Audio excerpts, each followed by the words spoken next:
Hello students. So we have so far seen about climate classification, the nature of, or rather the characteristics of each climate type we have seen. So why are we doing all this?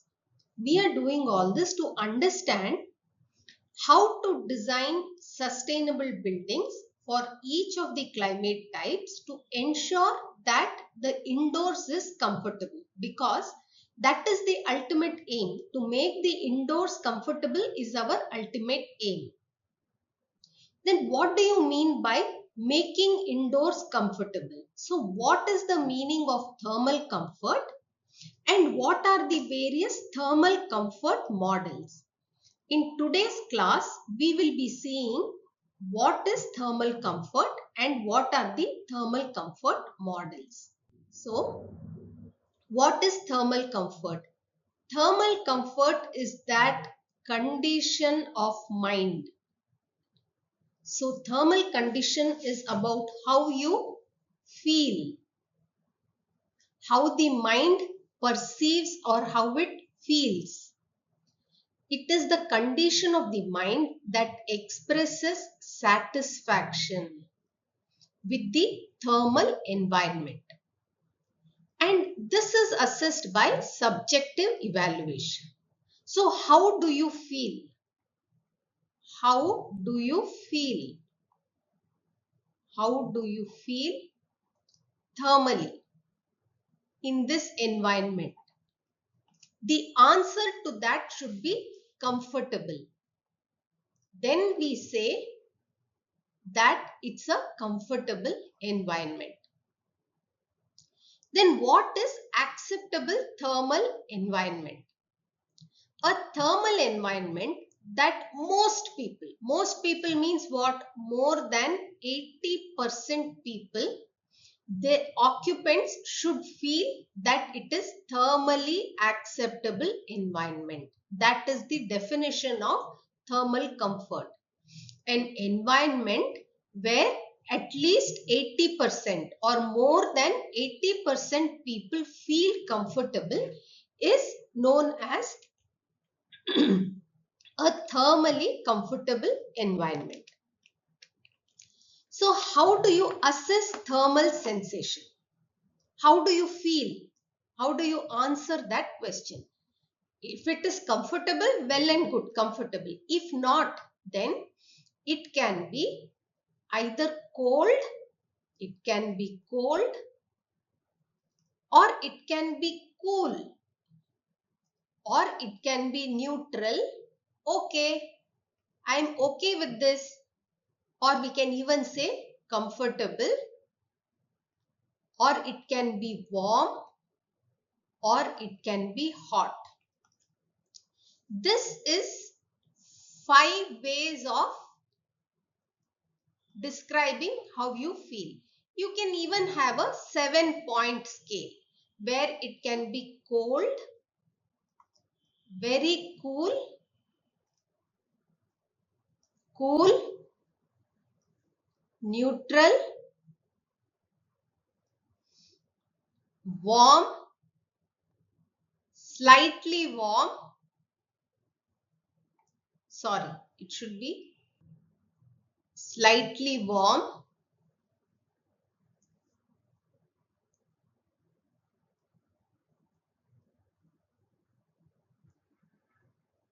warm, and hot. So this is 7-point scale and this is a 5-point scale. So a thermally comfortable environment is essential to have providing occupant satisfaction. For the occupants to feel satisfied, it is essential to have an environment which is comfortable, which enhances health as well as increases productivity, because it becomes very important in spaces like office buildings where people work for continuous hours, or classrooms where students sit for long hours in a class. If it is not thermally comfortable, then it affects their health and also their productivity. So thermal comfort refers to the state of mind in which a person feels satisfied with the temperature of the environment. It is highly subjective and depends on several factors, including your personal preferences, clothing level, activity level, and the surrounding environment. So, what is your preference about how you should, about how, for example, a person coming from a very cold place would feel slightly warm in a place where the native feels comfortable. So, what is your personal preference? Then, what clothing levels you wear? Suppose in a hot, dry place, you end up wearing a sweater. Then you are going to feel warmer or hotter. What is your activity level? We have seen how athletes who run, they sweat so much, they pant so much, they feel so hot, they drink a lot of water. Marathon runners, they pour water on their head because of the activity level. And of course, the surrounding environment such as temperature, humidity, wind speed, and the radiant temperature. So these are all the factors on which thermal comfort depends. So thermal comfort is crucial for an occupant's well-being and productivity in buildings, making it an important consideration in architectural as well as HVAC design. So when the productivity of a person is impacted, then the whole point of designing goes for a toss. If you are going to design a school building where a student is not able to give his 100%, then the whole point of designing the school is lost. Similarly, if you design an office space where the person who works there is not able to give his 100%, then the whole point of designing the office building is lost. And therefore, it is very important that we design thermally comfortable buildings. So why is it necessary? Why should we design thermally comfortable buildings? So human beings are hemotherms. So human beings are homotherms.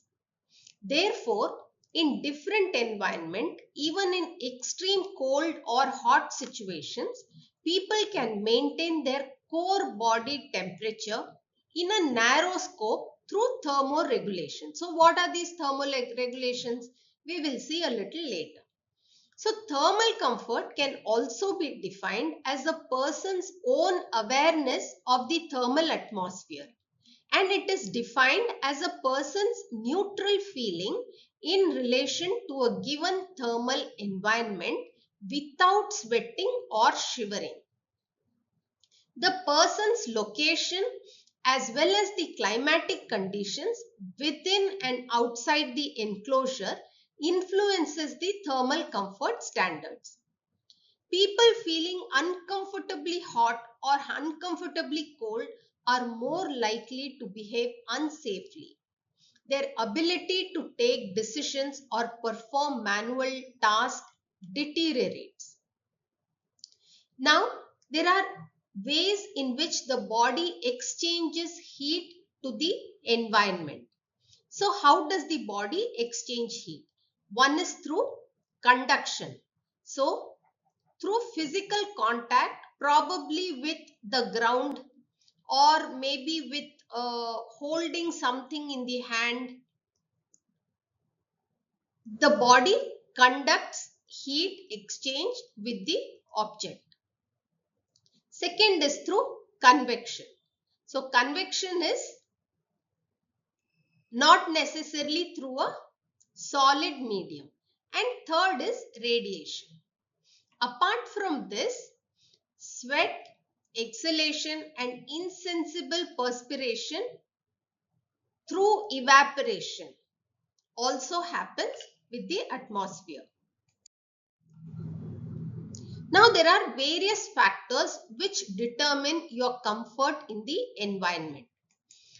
That is personal parameters. In personal parameters, metabolic rate is one and clothing insulation is one. What do you mean by metabolic rate?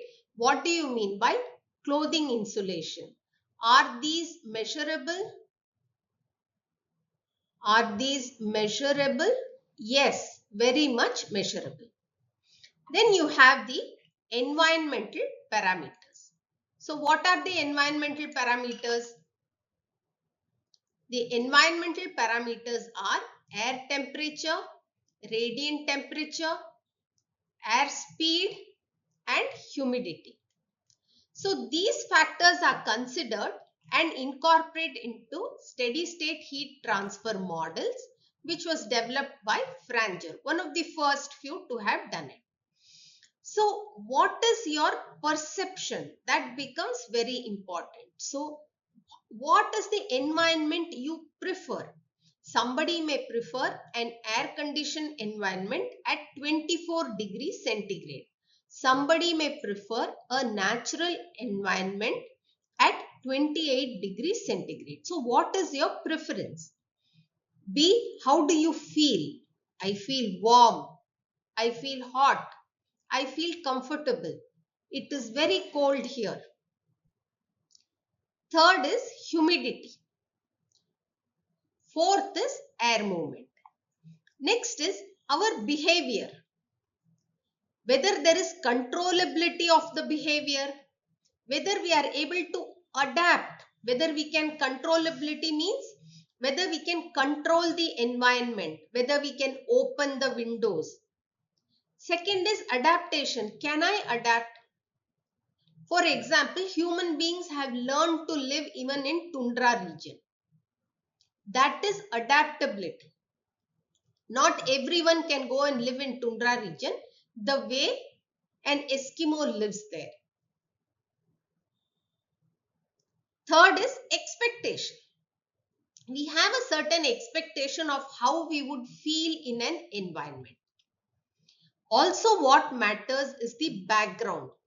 What is the living lifestyle and what is the culture that you are exposed to? Okay, I come from a culture where air condition is not a norm.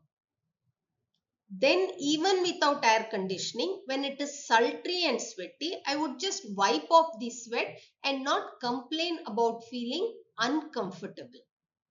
So what is the background, living lifestyle, culture?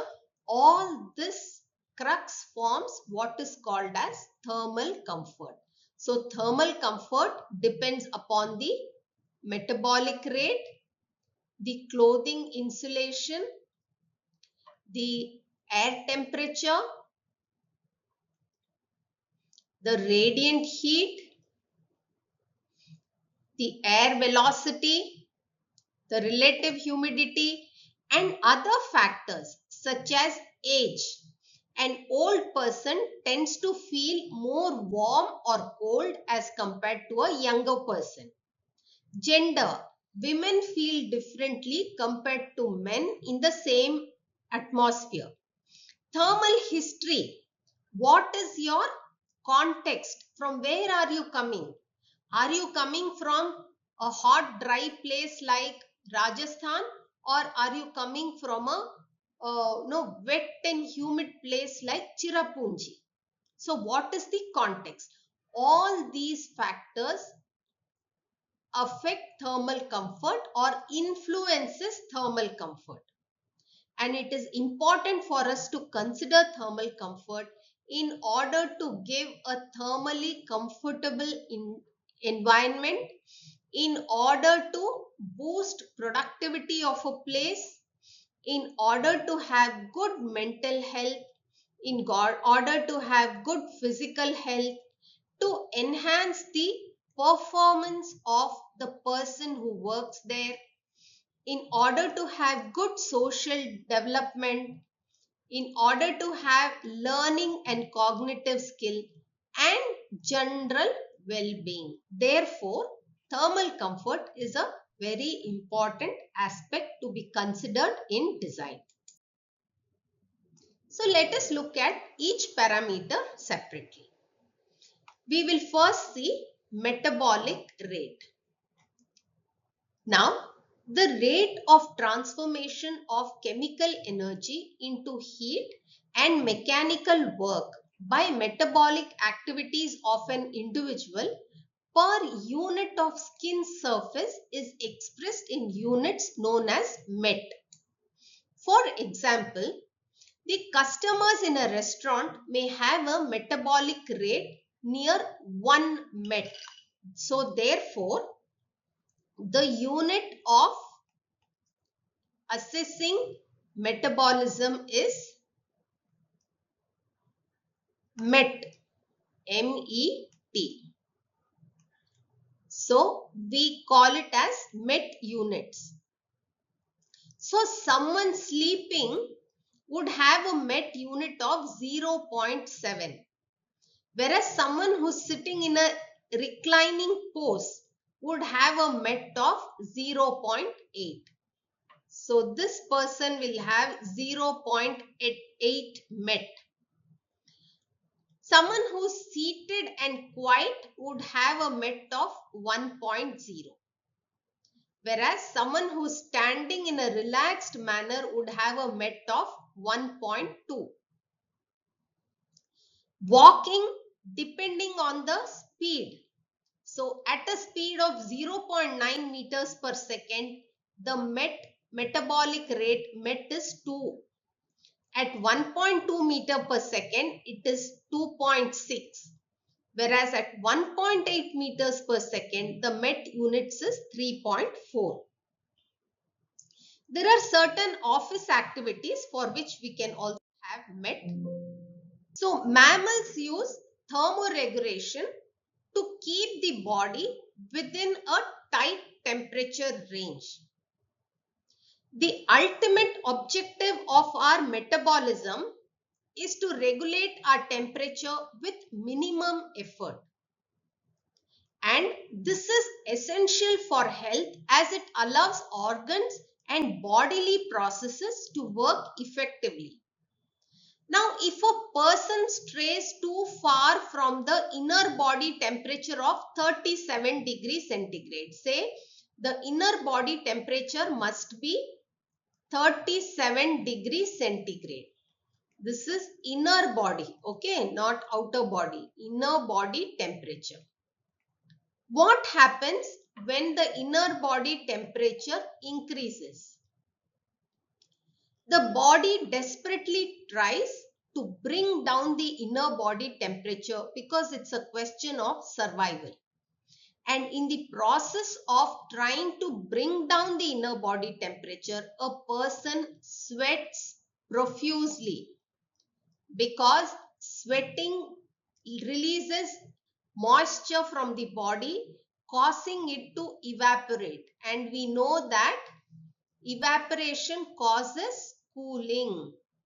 And the body's way of cooling when the inner body temperature increases is by sweating. Whereas if the inner body temperature decreases, it becomes cold, then what does the body do? It starts to shiver because through the movement it tries to increase its metabolism and therefore increase the heat generated.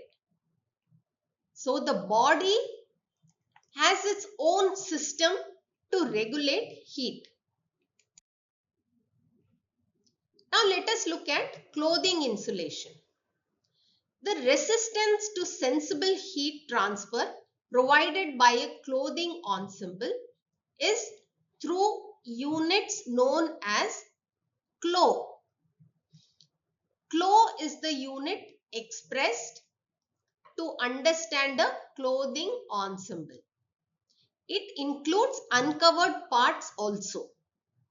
So, trousers with short sleeve shirt has a clo of 0.57. a person who is extremely bare bodied has a flow of 0. So here you can see what does a flow of 0.3 would mean. It means minimal clothes on, 0.3.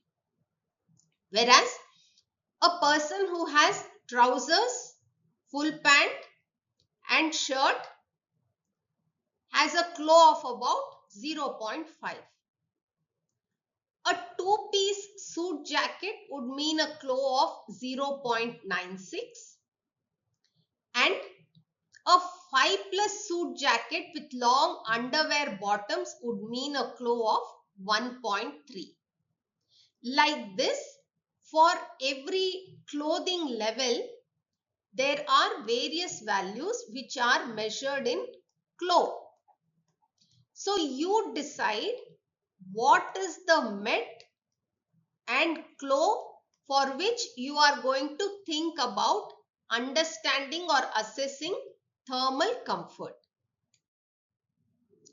Then we move on to environmental parameters. Now, air temperature. Air temperature is the temperature of the air surrounding the body and it is given in degrees Celsius. Right temperature and air freshness are most important about a building. Optimizing air temperature is crucial to maintain indoor thermal comfort without excessive reliance on mechanical heating or cooling systems. Air movement significantly affects body heat transfer by convection and evaporation. The temperature of the air surrounding the body is usually given in degrees Celsius. It can be measured using thermometers, but on its own, this will not give an indication of thermal comfort. You should provide a minimum working temperature in workrooms, usually at least about 16 degrees centigrade for strenuous work, extremely strenuous work. There is no law for maximum working temperature or when it is too hot to work. This is because in many indoor workplaces, high temperatures are not seasonal but created by work activity. For example, bakeries or foundries where there are ovens. Then radiant temperature. Now radiant temperature will have a greater influence than air temperature on how hot or how cool you feel about a particular place.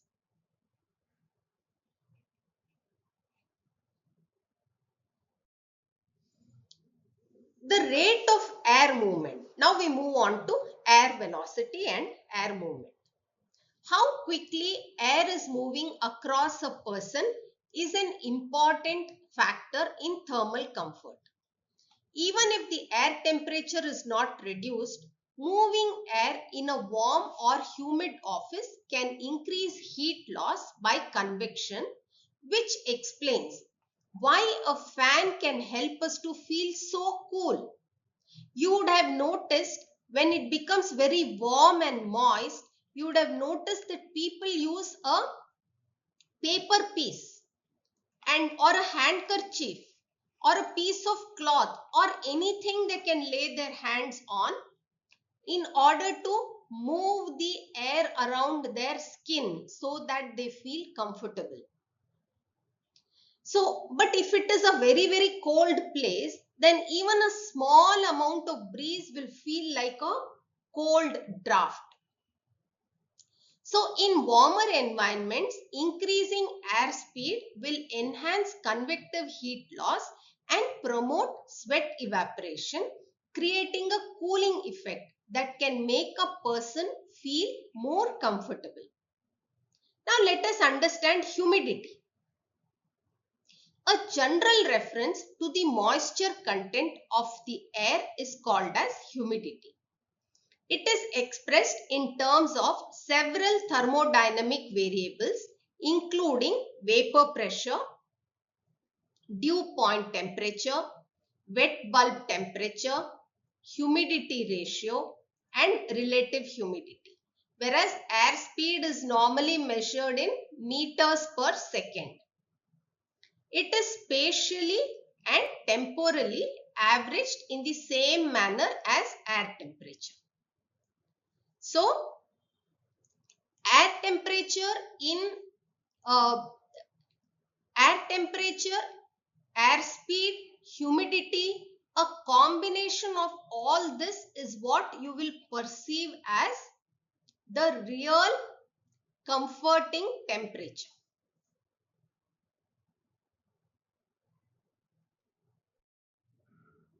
Now let us look at the Fanger's body heat balance equation. So according to Fanger, in 1970, the physiological process of the human body strives to maintain a balance to quantify the discomfort level. So even if somebody feels uncomfortable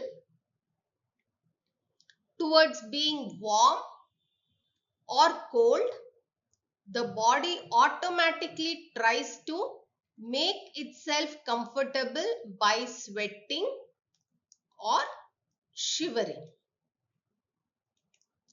This is to ensure that the internal heat production and the external work activities, they should be equated to the dry heat exchange through skin. So M is the internal heat production and W is the external work or activity.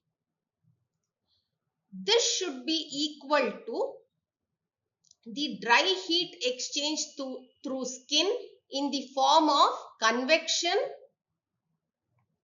plus radiation plus the skin evaporation, the moisture on the skin which causes evaporation and cools, plus respiration heat exchange because of breathing, which is a form of convection, and respiratory evaporatory heat exchange. So the body at its internal heat production minus the outdoor work which causes extra heat has to balance each other. Now, what is the input for energy balance? The input for energy balance is your metabolic rate, which depends upon your age, gender, activity. The clothing insulation level, which I said is measured in clo, the air temperature of the place, the velocity of the place, the mean radiant temperature and the relative humidity.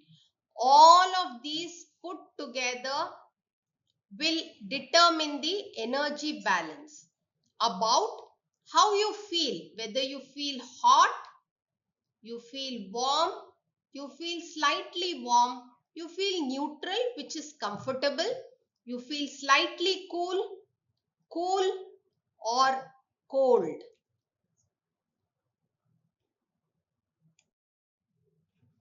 So the body heat equation is that the metabolic heat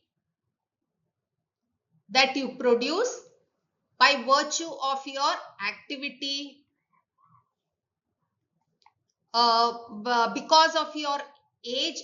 By age, what I mean is even to breathe, even to do your daily activities, even in a sedentary place, you require some energy, you emit some heat. Your gender,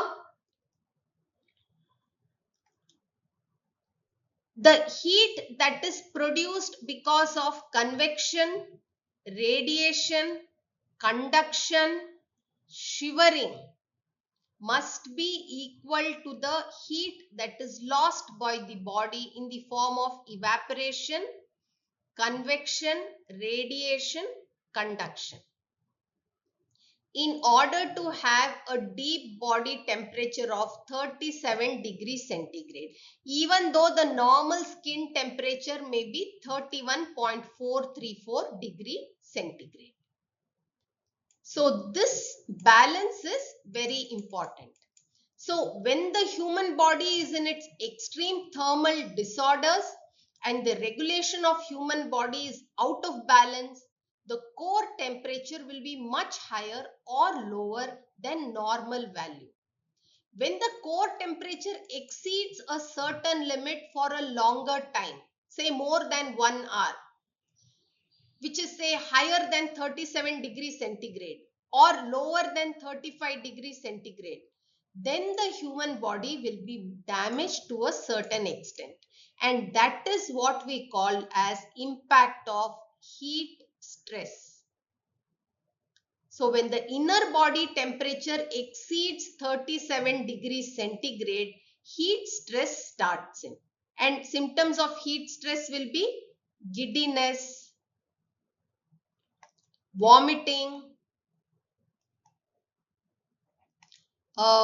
fainting, and sometimes even fatality, death. Whereas when it becomes very cold, inner body temperature is less than 35 degrees centigrade, hypothermia sets in. You'd have seen so many movies, no? Where hypothermia is predicted. Even there was a recent one with Janvi Kapoor, where she gets stuck in a freezer and so on. And heat stress, we just saw what had happened to people who went to watch the air show at Chennai. It was just pure heat stress, because of which 4 precious lives were lost. So to maintain the inner body temperature is very important, apart from the fact that we have to design buildings to be comfortable to the users. So how do we assess if the particular condition is comfortable or not? For that, we need what is called as thermal comfort models. So it is very important to establish thermal comfort models in case extreme thermal disorders happen. In addition, it is important to predict thermal comfort in a built environment, because thermal comfort model has a great potential for energy saving. If the comfort temperature in different environment can be predicted accurately, a reasonable set temperature can be determined. Through thermal comfort model, comfortable environment can be predicted for various different environments. Let us now look at thermal comfort model. A model that relates indoor design temperature or acceptable temperature ranges to outdoor meteorological or climatological parameters is a thermal comfort model. Comfort models are frameworks which are used to predict and evaluate human thermal comfort in various environments. In architecture and building design, thermal comfort models are essential for designing energy efficient buildings that will maintain the occupant comfort while using very little energy, so that we have to try and work towards designing sustainable buildings. Now, thermal adaptation to indoor environment happens in 3 ways. First is adjustment, which is behavioral or technological changes. So you need to adjust to a particular setting. Second is acclimatization, which is physiological and which is based on a thermal history. What do you mean by thermal history? If a body has been exposed continuously to very warm weather, then their ability to tolerate heat becomes more. To tolerate heat, okay, not to tolerate the inner body temperature to shift. That will not happen. Then habituation, which is a psychological adaptation with changing expectation. So there are various thermal comfort models. There is Fanger's PMV model, there is adaptive thermal comfort model, there is Olga's bioclimatic chart, there is Givoni's psychrometric chart. So these we will be looking at, say, the psychrometric chart and so on a little later. We will be dealing with it in detail in other class, in other lecture. So there are two main classification of thermal comfort. First is the steady state model. So the predicted mean vote model stands amongst the most recognized thermal comfort models. It was developed using principles of heat balance and experimental data collected in a controlled climate chamber under steady state conditions. Therefore, PMV model can be applied to air conditioned buildings only. So, under a steady state, what do you mean by under steady state? For say 24 hours, the temperature, humidity, wind speed, everything is fixed. And in that, people are assessed how they feel. But that is not the reality. In reality, the temperature indoors will not change only in air conditioned buildings because it is set so. Therefore, steady state model is applicable to air conditioned buildings. Second is dynamic state model.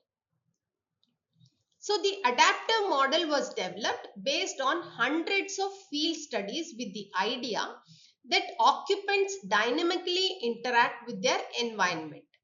Occupants control their thermal environment by means of clothing or operable things like opening the windows when they feel very sultry, switching on the fans, using personal heaters, and then having some shades and so on.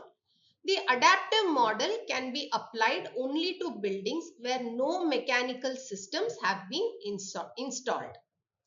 As of now, there is no consensus on which comfort model should be applied for buildings that are partly air conditioned and partly naturally ventilated. I am going to talk to you about at least 4 models of thermal comfort, and there is a reason for it.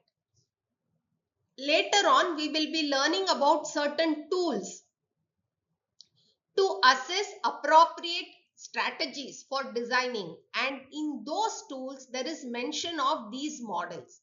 So for you to understand what these models are, I am going to talk to you about these models. The first is the ASHRAE Standard 55 and Current Handbook of Fundamentals model. So ASHRAE 55 was first introduced in 1966 to establish guidelines for maintaining thermal comfort in indoor spaces. Over a period of time, the standard evolved, becoming more precise in identifying environmental and personal factors that influence comfort. The PMV or predicted mean vote and PPD or predicted percentage of dissatisfied people, this model, which was developed by Franger, has been the foundation of this standard book. This approach was suited for climate controlled environments where variables such as air temperature, radiant heat, airspeed, and humidity could be managed precisely. The model was based on assumptions made in controlled environments like climate chambers, and it didn't fully consider behavioral adaptation of occupants. The ASHRAE Standard 55 and Current Handbook of Fundamental Models is widely recognized standard for defining thermal comfort in indoor environment, and it was developed and maintained by ASHRAE, which is American Society of Heating, Refrigeration and Air Conditioning Engineers. The standard specifies conditions under which a majority of people will feel comfortable and provides guidelines for designing HVAC systems that ensure thermal comfort in buildings. This model is applicable to both mechanically conditioned and naturally ventilated spaces.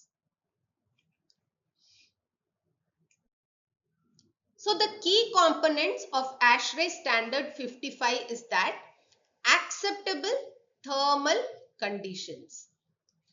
This standard provides acceptable temperature ranges and guidelines based on different levels of humidity, clothing, and activity. It talks of comfort zones. So it uses comfort zones to define acceptable temperature and humidity combination that would keep most people comfortable. Then local thermal discomfort.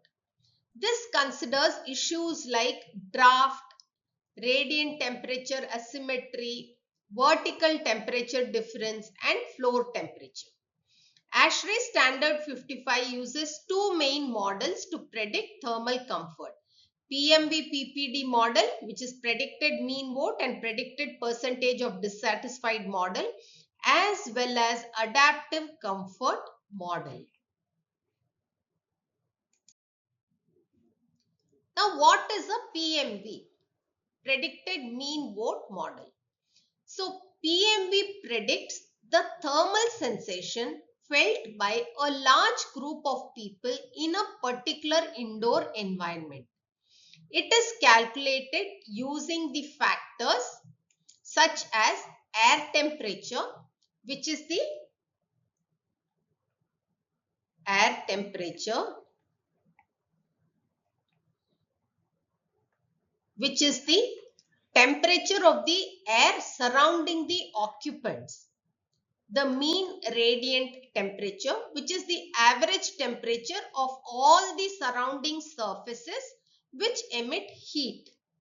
Next is the relative humidity, which is the amount of moisture present in the air.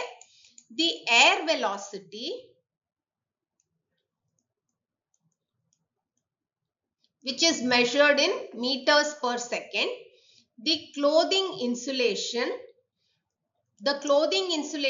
provided by the occupant's clothing measured in clothes. The metabolic rate measured in METs and indicates the level of physical activity. These factors are integrated into a complex equation that outputs the PMV score, and that score ranges between hot, warm, slightly warm, neutral, slightly cool, cold. The goal is to achieve a PMV value as close as possible to zero, which indicates that the majority of people will find the indoor conditions neutral and comfortable. So this is an index that predicts the mean value of votes of a group of occupants on a 7-point thermal sensation scale that is based on the balance of heat within the body. This balance, much like thermal neutrality, is obtained when an occupant's internal heat production is same as the heat loss. As humans, our thermoregulatory system modifies our temperature by sweat secretions to keep us thermally balanced and to avoid thermal comfort and to avoid thermal discomfort. Different methods can be used to assess this for different combinations of metabolic rate, insulation, temperature, air speed, mean radiant temperature, and relative humidity. And our computation method will be addressed later. The PPD, PPD provides a statistical prediction of how many people will be dissatisfied with the particular thermal environment. Even in the best environments, when PMV is neutral, that is when PMV is zero, a certain percentage of people will still be dissatisfied because individual preferences vary.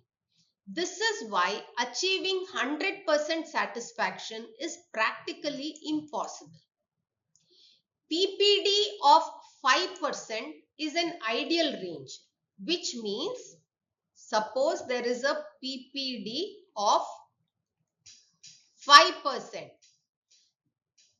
A PPD of 5% is an ideal range where only 5% of people are predicted to be uncomfortable. The target is to maintain PPD value below 10 to 20%.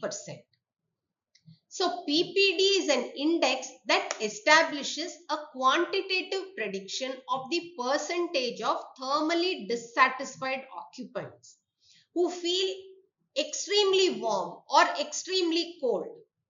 The PPD is calculated from the PMV as it can be found from the distribution of individual thermal sensation votes compiled collectively. The second is adaptive comfort model in ASHRAE standard 55-2010. So there was a need for a new approach. Before 2010, ASHRAE standard 55 focused heavily on mechanical conditioned buildings. These require precise control over indoor environments. You set the AC temperature at 26 degrees centigrade or 24 degrees centigrade. So it's a set temperature. As interest grew in naturally ventilated buildings, because that's more efficient, that is sustainable, that is environmentally friendly, it became very clear that the PMV PPD model wasn't always applicable. People in naturally ventilated spaces tend to adapt to varying temperatures, accepting a wider range of conditions. Third is the ASHRAE Handbook of Fundamentals Comfort Model up through 2005. So pre-2005 comfort model, which is before 2005, the PMV PPD model dominated thermal comfort calculations. This approach was suited for climate controlled environments where variables like air temperature, radiant heat, air speed and humidity could be managed very precisely, because these were air conditioned environments. You have to set it on your remote. The model was based on assumptions made in controlled environments like climate chambers, and it did not fully consider behavioral adaptation of occupants. That was its flaw. So the adaptive comfort model in ASHRAE standard 55 2010 came up. So this primarily relied on PMV and PPD models, which were based on controlled laboratory settings. These models assumed that indoor environments would be mechanically controlled and maintained within a narrow range of temperature and humidity level. However, these assumptions were not well suited to naturally ventilated buildings where indoor conditions fluctuate based on the weather and where occupants can take actions to adjust their comfort. In response to the growing emphasis on sustainable building design and the desire to reduce energy consumption, the adaptive comfort model was introduced in 2010 revision of ASHRAE standard 55. This enables building designer to set higher or lower indoor temperature based on outdoor conditions, reducing the need for energy intensive heating, ventilation and air conditioning systems, promoting the user to use natural ventilation.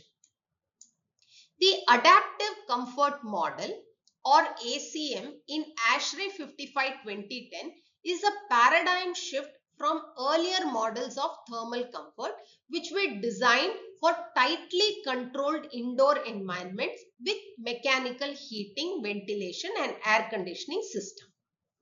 The adaptive comfort model acknowledges that people in naturally ventilated spaces tend to adapt to variations in indoor temperature by modifying their behavior, such as by changing clothing, using fans, or opening windows. This model moves away from the notion of strict fixed indoor temperature ranges. Instead, it links acceptable indoor temperatures of outdoor climate conditions, particularly in naturally ventilated buildings.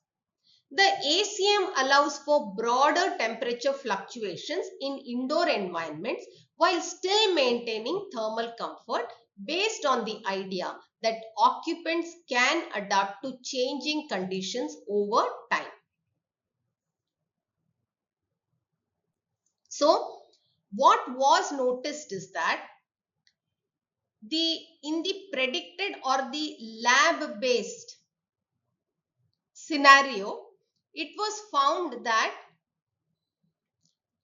in air conditioned buildings, whatever was predicted to be the comfort condition correlated with what was observed. People also wanted that, but in naturally ventilated building, it did not match the predicted values. The values which were predicted that it would make people comfortable did not match with the actual values that people said made them feel comfortable.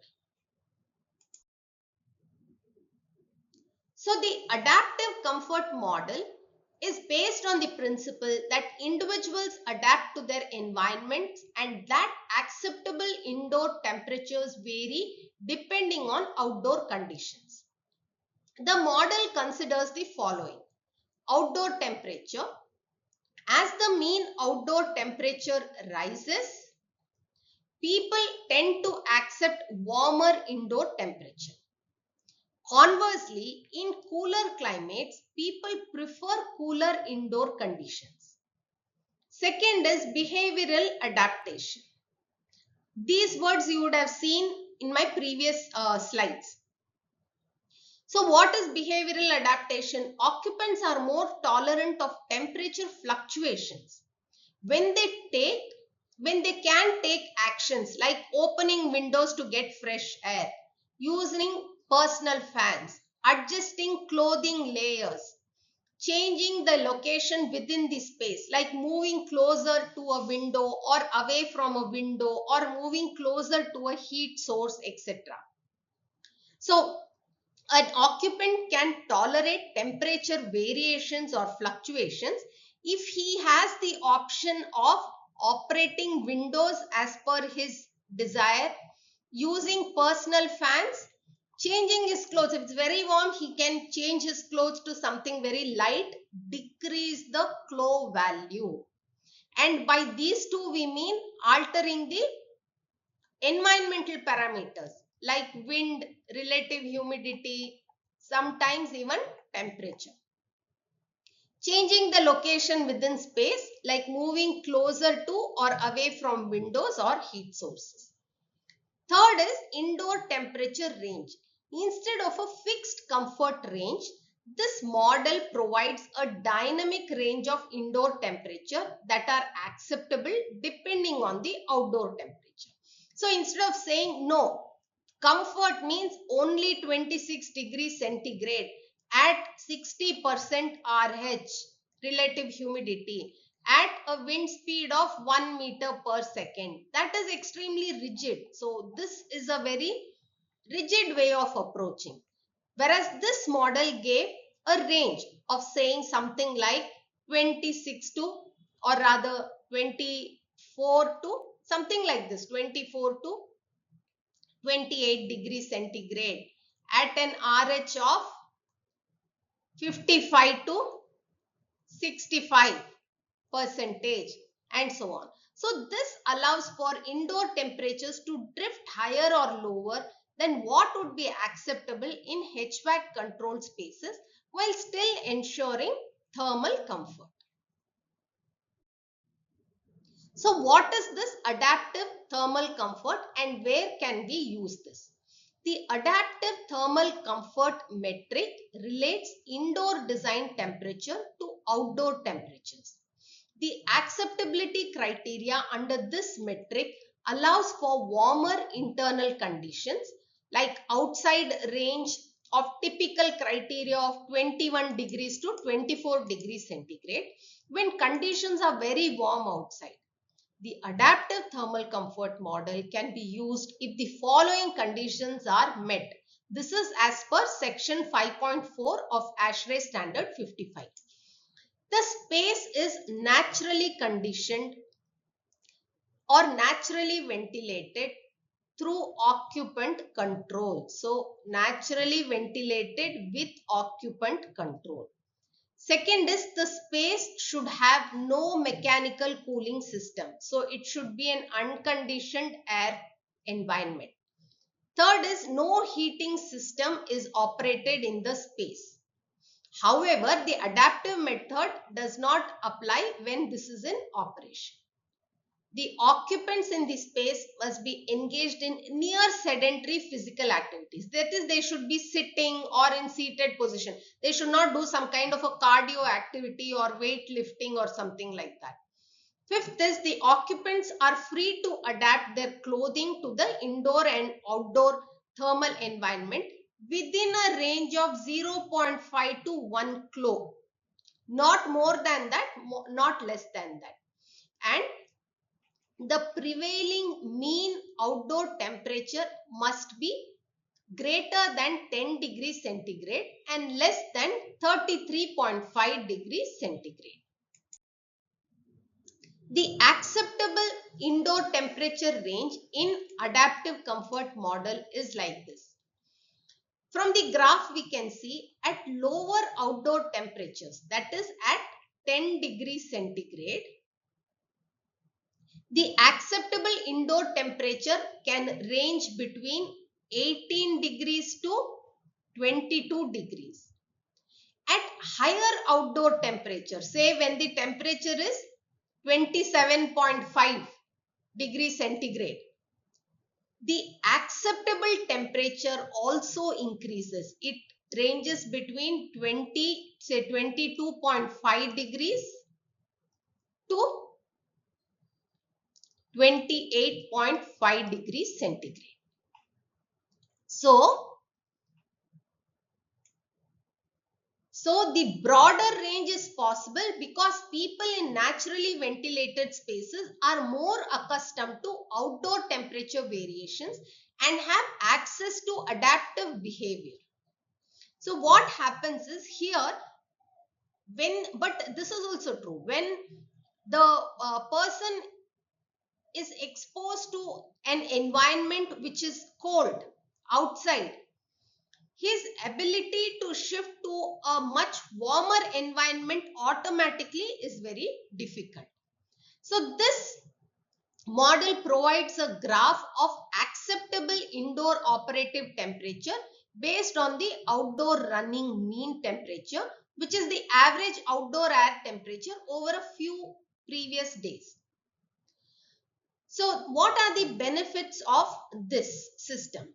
So one of the key benefits is energy efficiency. So the adaptive comfort model gives us energy efficiency because it does not say that you can feel comfortable only at 26 degrees centigrade irrespective of what the outdoor condition is.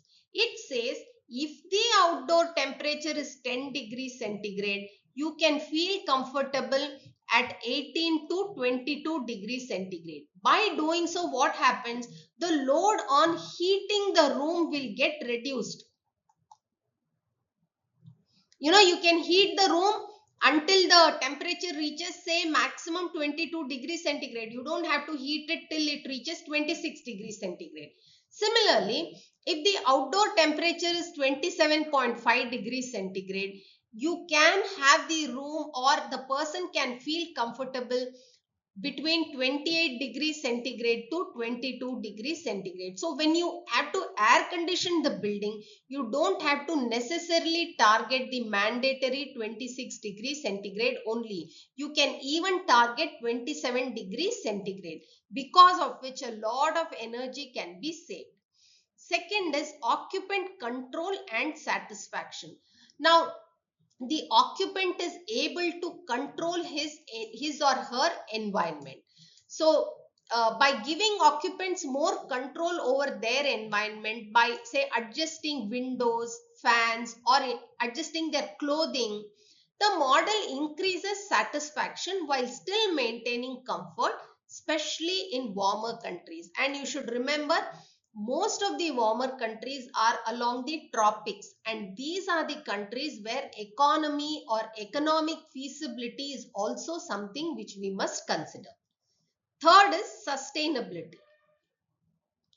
So the adaptive comfort model supports sustainable building practices by reducing the need for mechanical systems and utilizing climatic conditions to achieve thermal comfort. It's particularly useful in warm climates where passive coolings can substitute for air conditioning, helping buildings to reduce the carbon footprint. Next is the broader comfort range. This is needed. It can't be one number, especially in developing countries.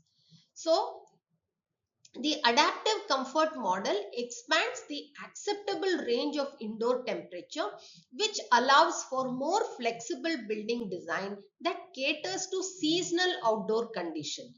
This approach aligns with modern green building standards such as LEED, which encourages natural ventilation and reduced energy use.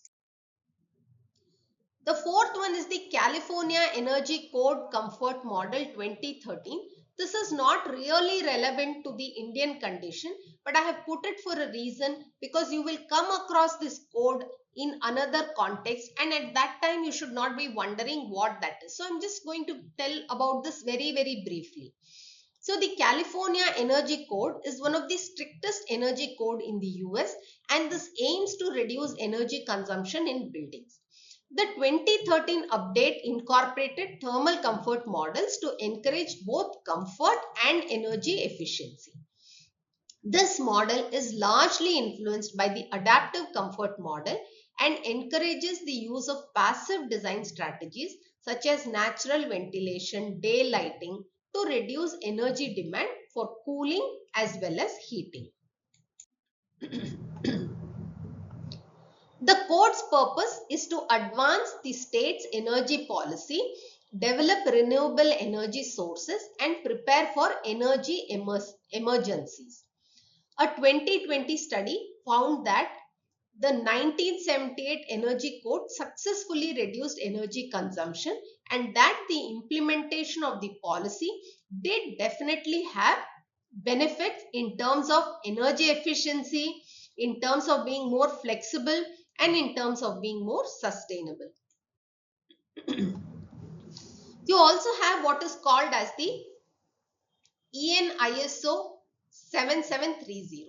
So this is a European adoption of the international ISO 7730 standard, and this defines thermal comfort as thermal comfort is a subjective way to define if the surrounding climate is comfortable or not, and a perfect environment can be summarized as the environment where the occupant feels thermally neutral and does not wish the environment to be colder or warmer, and not exposed to any local cooling or heating at any place on their body. Then you have the IMAC, Indian Model for Adaptive Thermal Comfort. So the IMAC 2014 model was developed from the data collected through 4 survey campaigns in office buildings across 5 Indian cities representing different climate zones such as warm and humid, hot and dry, composite, moderate and cold, all of which we have studied in our previous classes. 4 equations provided for different building types: naturally ventilated, mixed mode, which is naturally ventilated plus air conditioned. Then you had air conditioned.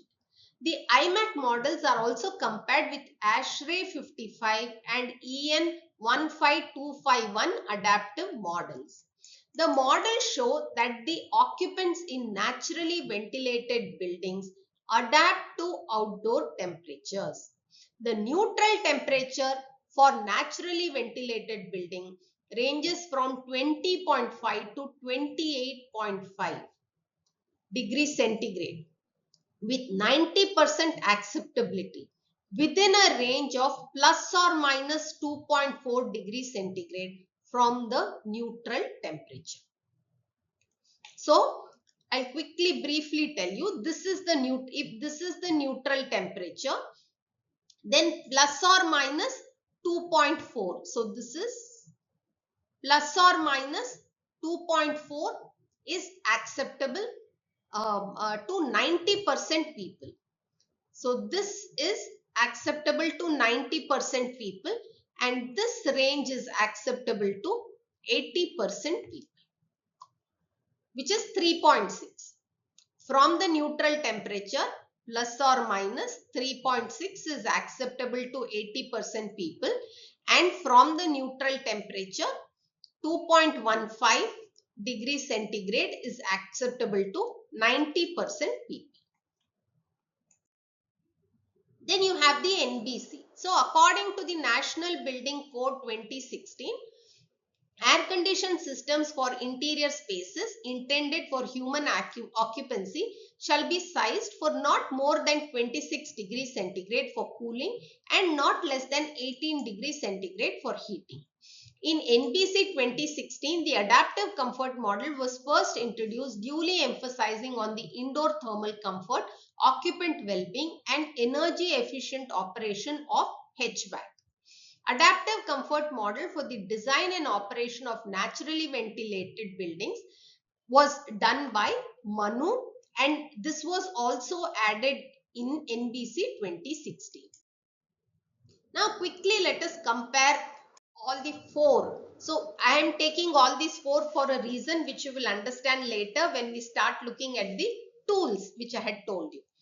So the ASHRAE Standard 55 Handbook of Fundamentals,